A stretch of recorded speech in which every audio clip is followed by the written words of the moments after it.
হযরতে আবু বকর সিদ্দিক রাদিয়াল্লাহু তাআলা আনহু তিনি তার সন্তানকে ডাক দিয়ে বলেছিলেন, বাবা 3-4 দিন তুমি আমাকে বলতেছো যে বাবা আমি পায়েস খেতে চাই, আমি পায়েস পাবো কোথায়? মায়ের কাছে বলো। ওনার মা ডাক দিয়ে বলছে, আব্দুল্লাহ পায়েসের টাকা আমাদের কাছে নেই, দেখি তোমার বাবারে বলি, উনি তো দেশের দায়িত্বে আছে, প্রধানমন্ত্রী খলিফাতুল মুসলিমিন। বললেন, স্বামী আমার সন্তান পায়েস খেতে চেয়েছে, আপনি দয়া করে একটু বাইতুল মালে যিনি অর্থমন্ত্রীর দায়িত্বে আছে খাজানসি, তাকে বলবেন যে আগামী মাসের বেতন যেন অ্যাডভান্স দিয়ে দেয়, আগামী মাসে টাকা দেওয়া লাগবে না। উনি বললেন যে ঠিক আছে আমি দেখি। অর্থমন্ত্রীকে যে জানালেন যে আগামী মাসের বেতনটা একটু দিয়ে দেন, আগামী মাসে আমি টাকা নেব না। অর্থমন্ত্রী ওই রকম ডাক দিয়ে বলে, খলিফা আগামী মাস আপনি বেঁচে থাকবেন সে গ্যারান্টি আপনারে কোন ফেরেশতা দিয়েছে? আপনি এটা একটু লিখে দেন তো যে আগামী 1 মাস আপনি বেঁচে থাকবেন। 2 নম্বরে আগামী 1 মাস সরকারে আপনাকে জনগণের চেয়ারে বসিয়ে রাখবে সে গ্যারান্টি আছে? আপনাকে আমি অ্যাডভান্স বেতন দেবো কোন কারণে? উনি বললেন ঠিক আছে বেতন দরকার নেই। বাড়িতে এসে শোনালেন যে এই বলেছে। স্ত্রী বুদ্ধিমতী ছিলেন, প্রতিদিন যে ভাতা উনি নিয়ে আসেন রাষ্ট্রের পক্ষ থেকে, মনে করেন 100 টাকা করে প্রতিদিন, ওখান থেকে 90 টাকা খরচ করে 10 টাকা করে বাঁচিয়ে রাখেন। 15 দিন বাঁচাতে বাঁচাতে 150 টাকা হয়েছে। এই টাকা দিয়ে তিনি শেষ পর্যন্ত পায়েস বানিয়েছে, খাবার খেতে বসেছে পায়েস। হযরত আবু বকর স্ত্রীকে বললেন, কোথায় পেলে? আমি তো অ্যাডভান্স টাকা আনি নাই। স্ত্রী বলছে, আমি এইভাবে জোগাড় করেছিলাম। সন্তানকে বললেন ঠিক আছে খেয়ে নাও। চলে গেলেন বাইতুল মালে, খাজানচির কাছে বললেন, ভাই আগামী মাস থেকে প্রতি মাসে মাসে আমারে আপনি 3000 টাকা বেতন দেন, আগামী মাস থেকে আমার বেতন দেবেন 2700 টাকা, 300 টাকা দেওয়া লাগবে না। আমি হিসাব করে দেখলাম আমার স্ত্রী 2700 টাকা হলেও 1 মাস চালাতে পারে, ওই 300 টাকা আমি রাষ্ট্র থেকে বেশি করে নেব কোন কারণে? সুতরাং আপনি আমার 300 টাকা কম করে দেবেন। আমার মনে হয় এইরকম শাসক এখন দেশে আছে, আমরা এরকম শাসক বানাতে চাই ভাই। মাওলানা মতিউর রহমান নিজামী এরকম শাসক ছিলেন, 5 বছর মন্ত্রী ছিলেন, 4 আনা না 1 টাকা, 4 আনাও দুর্নীতি পাওয়া যায়নি। মন্ত্রীর বাড়ি মাটির বাড়ি, উপরে টিন। আপনি এর চাইতে আর কি প্রমাণ দিলে আপনি বিশ্বাস করবেন বলেন? আপনাদের রাজশাহীর পরে তো নাটোর, নাটোরের পরেই পাবনা, এই জেলার মানুষ তারা আমাদের সাথে চলাফেরা ওঠা বসা প্রমাণ করে দিয়ে গেল যে 5 বছর আমি ইউনিয়নের মেম্বার ছিলাম না, ইউনিয়নের চেয়ারম্যান ছিলাম না, উপজেলা চেয়ারম্যানের মতো না, মেয়র না, আমি এমপি শুধু না, আমি মন্ত্রী ছিলাম, কিন্তু 4 আনাও দুর্নীতি করি নাই। সুবহানাল্লাহ বলতে পারেন নাই? এই কথাগুলো এত সত্য কথা বলতে গেলেও যাদের রাগ হয়, আমার মনে হয় ওদের জন্মে সমস্যা আছে। আমি নিচে নামতে পারলাম না ভাই। এর চাইতেও যদি ভালো মানুষ বাংলাদেশে দেখতে চান তো ফেরেশতা জিবরাইল ছাড়া আর পাওয়া যাবে না। আমি জানি এখানে যদি কেউ মুশরিক থাকেন, এই স্লোগান শুনলে, যাকাত এটা শুনলে রাগ হবে তার। এটা সূরা হামিম সেজদার ভেতরে আছে, ফাওয়াইলুল লিল মুশরিকিন, মুশরিকদের জন্য আক্ষেপ, আফসোস, ধ্বংস, দুর্ভোগ শেষ। কি? আল্লাযীনা লা ইউতুনা যাকাতা ওয়া হুম বিল আখিরাতি হুম কাফিরুন। এরা যাকাত আদায় করে না এবং কিয়ামত হবে এটা বিশ্বাসও করে না। আমি প্রথম কথা তুলেছিলাম না যে বাংলাদেশে যাকাত কায়েম হোক, আল্লাহর বিধান আসুক, এটা শুনলে সবচাইতে বেশি মন খারাপ হবে কাদের? মুশরিকদের। বলেন বলেন, আরো জোরে বলেন। আপনি কি মুশরিক যে আপনার রাগ হয়? লোকটা তো স্লোগানে ঠিক কথাই বলেছে। যাকাত ভিত্তিক অর্থনীতি কায়েম করতে পারি নাই 54 বছর, আর ফতোয়াবাজি করেন। কোন বিধানটা আছে বাংলাদেশে আপনি দেখান। চিল্লাতে চিল্লাতে গলা ভেঙে যাচ্ছে, এই একটা কথা বোঝাতে পারি না, খালি উল্টা দিকে নিয়ে যায়। হ্যাঁ, উনি আসলে রাজনীতি করে।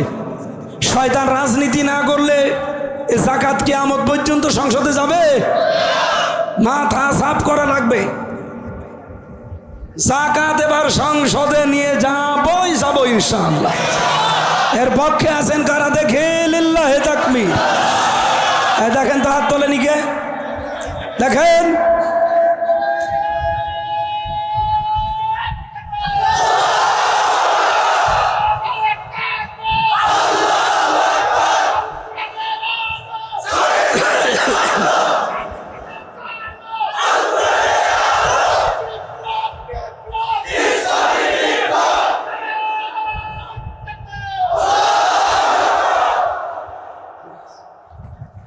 আমার মনে হয় এর চাইতে সহজ সরল ভাষায় ব্যাখ্যা দেওয়ার কায়দা আমার আর নেই। এখন যদি একটু নাম ধরে বলবেন হুজুর মনে হয় ওই দলের, আরে ভাই নাম না ধরলে ছাতা তো বোঝেনও না। এই দেশে ৭৩টা দল, আমরা দেখতে পাচ্ছি শুধু একটা দলের লোক চিল্লাচ্ছে যে আমরা যাকাত ভিত্তিক অর্থনীতি চাই। তারা জান প্রাণ দিয়ে চেষ্টা করছে। ইসলামী ব্যাংক, আপনি অন্যান্য দেশে যেয়ে দেখেন বলে সুদ ছাড়া ব্যাংক চলে না। তহরুলকে জিজ্ঞাসা করেন, সৌদি আরবে আল রাজি ব্যাংক নেই, সুদ ছাড়া চলছে না। বাংলাদেশেও চলবে, শুধু রাষ্ট্রীয়ভাবে ইসলামটা জায়গা মতো এবার পৌঁছিয়ে দেন। এসব ধান্দায় আপনি নেই, আপনি আছেন শুধু মারিং আর কাটিংয়ে। এবার যে জোয়ার উঠেছে, ঘোষক বলছিল না যে জোয়ার এবার উঠে গেছে। আমি তো শুধু রাজশাহীর বাগানা 630টা থানা বাংলাদেশে, সব জায়গায় আমার এখন কম বেশি যাওয়া হচ্ছে। সারা দেশে এখন যে রব একটা উঠেছে, এটা যদি সত্যি চলতে থাকে ইসলাম এবার সংসদে যাবে। ইতিমধ্যে বাংলাদেশে 7,20,00,000 মানুষ অলরেডি রায় দিয়ে দিয়েছে যে আমরা এবার ইসলাম সংসদে চাই। 7,20,00,000, তাও ডাইরেক্ট, ইনডাইরেক্টও আছে। কারণ এই ডাকসু আর জাকসুর পরে অনেকে দলে দলে পালে পালে আসতেছে। আজকেও সকালবেলা হিন্দু আমার বাড়িতে এসেছিল, বলছে যত ভোট আছে আমাদের এখানে, আমাদের এই কমিউনিটিতে সব আপনার দাঁড়িপাল্লায় দেব, শুধু আপনি আমাদের একটু দেখবেন, আমার কোনো অসুবিধা, ভোট দিলে আমি দেখতে রাজি আছি। অনেক ধনী মানুষ, কুষ্টিয়ার বুকে যদি 5 জন ধনী থাকে সে একজন এসেছিল আজকে সকালে। প্রতিদিন প্রায় মাঝে মাঝে আসে, রাত নেই দিন নেই, এসে বলছে হুজুর কিছু কিছু কাজ আছে এগুলো একটু করেন। আসলে তো আমি এই রাস্তার লোক না, আমার লজ্জা করে, এই যে হাত তুলে থাকে আমার লজ্জা করে। উনি আমার শিখিয়ে দিল যে কিছু মানুষের ভোট নিতে হলে, বিশেষ করে হিন্দু ভাইদের বোনদের, এরাই এইটা চায়, এইভাবে থাকবে। আমি কিছু কিছু এমপি প্রার্থী যারা উপজেলা চেয়ারম্যান, এই যে চেয়ারম্যান, এনাদের অভ্যাসই হয়ে গেছে এইভাবে থাক। মানে কলা গাছ দেখলেও আমার তো লজ্জায় কি গো, এইভাবে থাকা যায়। আস্তে আস্তে লজ্জা কাটতেছে। খুব আশা জীবনের যে কোরআন দিয়ে দেশটা চলছে যদি একবার দেখতে পেতাম। আমি তো জীবনে দেখিনি। খলিফাতুল মুসলিমিন হযরত ওমর রাদিয়াল্লাহু তাআলা আনহু সারা জীবন তার জীবনী পড়েছি যে কোরআন দিয়ে দেশ চালালে কেমন দেখা যায়। হযরতে আবু বকর সিদ্দিক রাদিয়াল্লাহু তাআলা আনহু তিনি তার সন্তানকে ডাক দিয়ে বলেছিলেন, বাবা 3-4 দিন তুমি আমাকে বলতেছো যে বাবা আমি পায়েস খেতে চাই, আমি পায়েস পাবো কোথায়? মায়ের কাছে বলো। ওনার মা ডাক দিয়ে বলছে, আব্দুল্লাহ পায়েসের টাকা আমাদের কাছে নেই, দেখি তোমার বাবারে বলি, উনি তো দেশের দায়িত্বে আছে, প্রধানমন্ত্রী খলিফাতুল মুসলিমিন। বললেন, স্বামী আমার সন্তান পায়েস খেতে চেয়েছে, আপনি দয়া করে একটু বাইতুল মালে যিনি অর্থমন্ত্রীর দায়িত্বে আছে খাজানসি, তাকে বলবেন যে আগামী মাসের বেতন যেন অ্যাডভান্স দিয়ে দেয়, আগামী মাসে টাকা দেওয়া লাগবে না। উনি বললেন যে ঠিক আছে আমি দেখি। অর্থমন্ত্রীকে যে জানালেন যে আগামী মাসের বেতনটা একটু দিয়ে দেন, আগামী মাসে আমি টাকা নেব না। অর্থমন্ত্রী ওই রকম ডাক দিয়ে বলে, খলিফা আগামী মাস আপনি বেঁচে থাকবেন সে গ্যারান্টি আপনারে কোন ফেরেশতা দিয়েছে? আপনি একটু লিখে দেন তো যে আগামী 1 মাস আপনি বেঁচে থাকবেন। 2 নম্বরে আগামী 1 মাস সরকারে আপনাকে জনগণের চেয়ারে বসিয়ে রাখবে, সে গ্যারান্টি আছে? আপনাকে আমি অ্যাডভান্স বেতন দেবো কোন কারণে? উনি বললেন ঠিক আছে, বেতন দরকার নেই। বাড়িতে এসে শোনালেন যে এই বলেছে। স্ত্রী বুদ্ধিমতী ছিলেন, প্রতিদিন যে ভাতা উনি নিয়ে আসেন রাষ্ট্রের পক্ষ থেকে, মনে করেন 100 টাকা করে প্রতিদিন, ওখান থেকে 90 টাকা খরচ করে 10 টাকা করে বাঁচিয়ে রাখেন। 15 দিন বাঁচাতে বাঁচাতে 150 টাকা হয়েছে। এই টাকা দিয়ে তিনি শেষ পর্যন্ত পায়েস বানিয়েছে। খাবার খেতে বসেছে পায়েস। হযরত আবু বকর স্ত্রীকে বললেন কোথায় পেলে? আমি তো অ্যাডভান্স টাকা আনি নাই। স্ত্রী বলছে আমি এইভাবে জোগাড় করেছিলাম। সন্তানকে বললেন ঠিক আছে খেয়ে নাও। চলে গেলেন বাইতুল মালে। খাজাঞ্চির কাছে বললেন ভাই আগামী মাস থেকে প্রতি মাসে মাসে আমারে আপনি 3000 টাকা বেতন দেন। আগামী মাস থেকে আমার বেতন দেবেন 2700 টাকা, 300 টাকা দেওয়া লাগবে না। আমি হিসাব করে দেখলাম আমার স্ত্রী 2700 টাকা হলেও 1 মাস চালাতে পারে। ওই 300 টাকা আমি রাষ্ট্র থেকে বেশি করে নেব কোন কারণে? সুতরাং আপনি আমার 300 টাকা কম করে দেবেন। আমার মনে হয় এইরকম শাসক এখন দেশে আছে। আমরা এরকম শাসক বানাতে চাই ভাই। মাওলানা মতিউর রহমান নিজামী এরকম শাসক ছিলেন। 5 বছর মন্ত্রী ছিলেন। 4 আনা না 1 টাকা, 4 আনাও দুর্নীতি পাওয়া যায়নি। মন্ত্রীর বাড়ি মাটির বাড়ি, ওপরে টিন। আপনি এর চাইতে আর কি প্রমাণ দিলে আপনি বিশ্বাস করবেন বলেন? আপনাদের রাজশাহীর পরে তো নাটোর, নাটোরের পরেই পাবনা। এই জেলার মানুষ তারা আমাদের সাথে চলাফেরা ওঠা বসা প্রমাণ করে দিয়ে গেল যে 5 বছর আমি ইউনিয়নের মেম্বার ছিলাম না, ইউনিয়নের চেয়ারম্যান ছিলাম না, উপজেলা চেয়ারম্যানের মতো না, মেয়র না, আমি এমপি শুধু না, আমি মন্ত্রী ছিলাম, কিন্তু 4 আনাও দুর্নীতি করি নাই। সুবহানাল্লাহ বলতে পারেন নাই? এই কথাগুলো এত সত্য কথা বলতে গেলেও যাদের রাগ হয়, আমার মনে হয় ওদের জন্মে সমস্যা আছে। আমি নিচে নামতে পারলাম না ভাই। এর চাইতেও যদি ভালো মানুষ বাংলাদেশে দেখতে চান তো ফেরেশতা জিবরাইল ছাড়া আর পাওয়া যাবে না। আমরা তো মানুষ, আমাদের চলাফেরা করা লাগে। সাতক্ষীরার চেয়ারম্যান পেয়েছিলাম একজন ইউনিয়নের, উনি MA পাস। সকাল 10টা থেকে 4টা পর্যন্ত ইউনিয়নের দায়িত্ব পালন করে, বিকাল 4টা থেকে রাত 8টা পর্যন্ত তরকারি বিক্রি করে। বাংলাদেশ জামাত ইসলামী এরকম মানুষগুলো উপহার দিয়েছে, এখন ওর সামনে দিচ্ছে। ভাই এবার আর ভুল করা যাবে না, একটু পরীক্ষা করার জন্য হলেও চেষ্টা করেন। আমরা জাকাতকে অর্থনীতিভাবে ইসলামী কায়দায় সংসদে জাকাত ভিত্তিক অর্থনীতি কায়েম করতে চাই। ওয়া আমানতুম বিরুসুলি, আল্লাহ পাক বলেন মুসা নবীর এই নাকিবদেরকে বলেছিলাম এলাকায় যে আমার রাস্তা পর্যন্ত আসবে, এদেরকে সাহায্য করা লাগবে, টাকা পয়সা দিয়ে শুধু না, কথা দিয়ে হলেও। ওয়াজ্জারতুমুহুম, তাদেরকে সহযোগিতা করবেন যেভাবেই হোক, পেছনে থেকে হোক। ওয়াকরাদতুমুল্লাহ কারদান হাসানা, আর আল্লাহকে যারা উত্তম ঋণ দান করবে, তার মানে আল্লাহর বিধান কায়েম করার জন্য যার সর্বতভাবে চেষ্টা চালাবে। আল্লাহ বলেন এই 5টা কাজ যদি নিজ নিজ এলাকায় যে করতে পারো, কি করব আমি জানো? লাউ কাফিরান্না আনকুম সাজ্জিআতিকুম, তোমাদের পেছনের যত অপরাধ ছিল আমি আল্লাহ সব মাফ করে দেব। ওয়ালা উদখিলান্নাকুম জান্নাত, আল্লাহ পাক বলেন আমি এমন একটা জান্নাতে তোমাদেরকে প্রবেশ করাবো, তাজরি মিন তাহতিহাল আনহার, যার তলদেশে নদী আর নহর প্রবাহমান।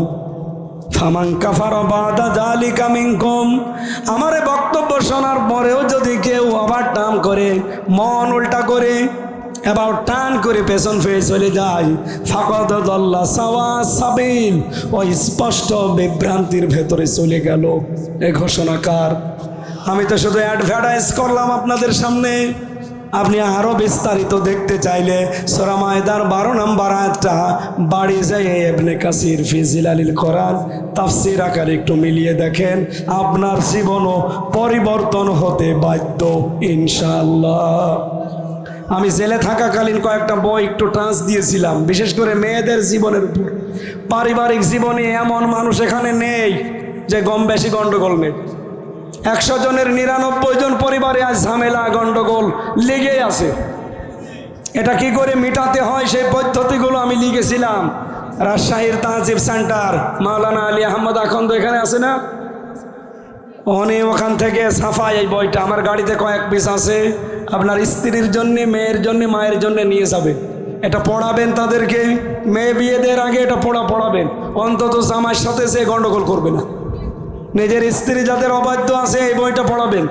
আদর্শ নারী বলে একটা আছে। আর দাম্পত্য জীবনে পারিবারিক ঝামেলা কি এবং এটা মিটাতে হয় কি কি করলে, এটা নিজে পড়াবেন। আমার কণ্ঠ আর পারছে না, গলাও ব্যথা করছে। আজকের মতো শেষ করছে। আরও মাহফিল আছে আশপাশে, তো দোয়া করেন কণ্ঠটা আল্লাহ তুলে দিক, সামনে কথা বলবেন ইনশাআল্লাহ। ওই যে গাড়ি আছে ওখানে। সভাপতি সাহেবের কথা শোনার পরে আমরা একটু হালকা মোনাজাত করে দেব। وَلَقَدْ أَخَذَ اللَّهُ مِيثَاقَ بَنِي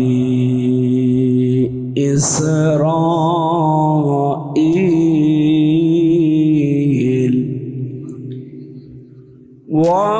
وَبَعَثْنَا مِنْهُمُ 12 نَقِيبًا وقال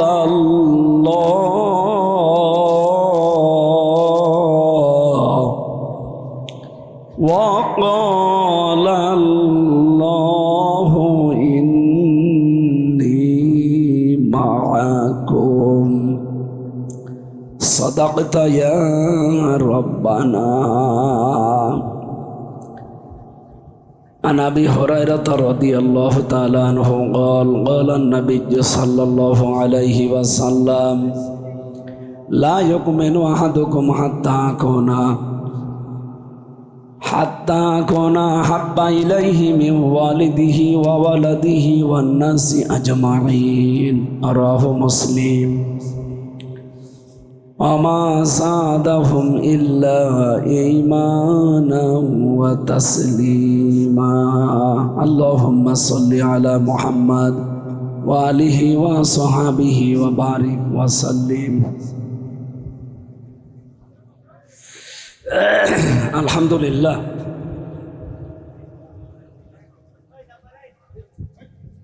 কথা বন্ধ করে বসতে বলেন ভাই, তাড়াতাড়ি বসেন।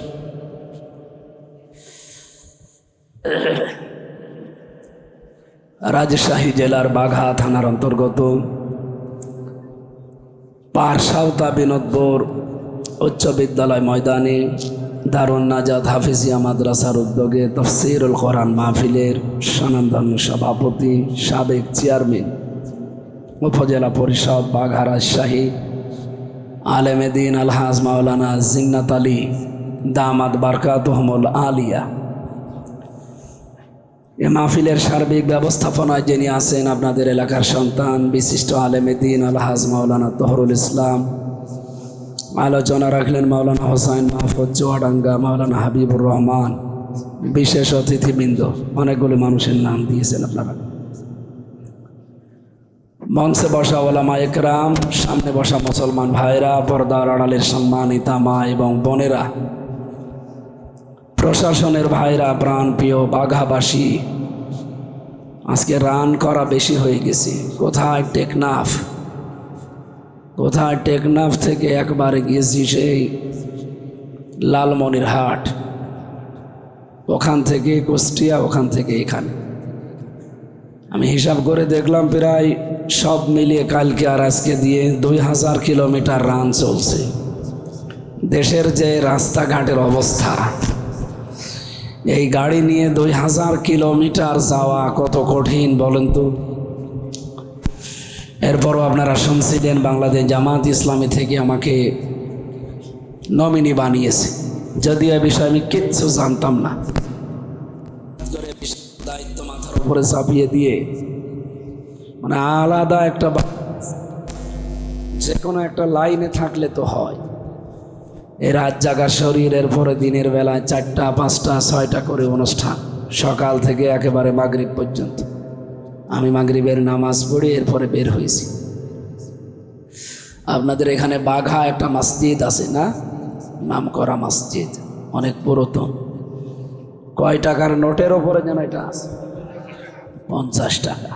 ম্যাডাম আমারে বলছিল বাঘা মাহফিল, আমি এই মসজিদ দেখবো, যেন সাথে করে নিয়ে এসেছে। তো আপনাদের যে মানুষের চাপ, ও চাপ দেখে বলছে আমার আর নামার দরকার নেই, মসজিদ আর দেখা হয়নি। চলে এসেছে মাওলানা তহরুল সাহেবের বাড়িতে আছে। যেহেতু প্রতিদিন রাত জাগা লাগে, এরপরে দিনের বেলা এতগুলো অনুষ্ঠান, শরীরও পারছে না, আর কণ্ঠ ভেঙে গেছে, আর কত পারবে। মানে বাংলায় বলছে হাসিনার উপরে রাগ হয় এমনি, এই কারণ। মহিলা কোন কারণে আমার আটক করে দিয়ে গেছিল বলেন তো? এখন তো আপনি সে হব স্বামীর বাড়ি বসে আছেন, কিন্তু আমার অবস্থা, আমার তো এদিকে কথাই বের হচ্ছে না।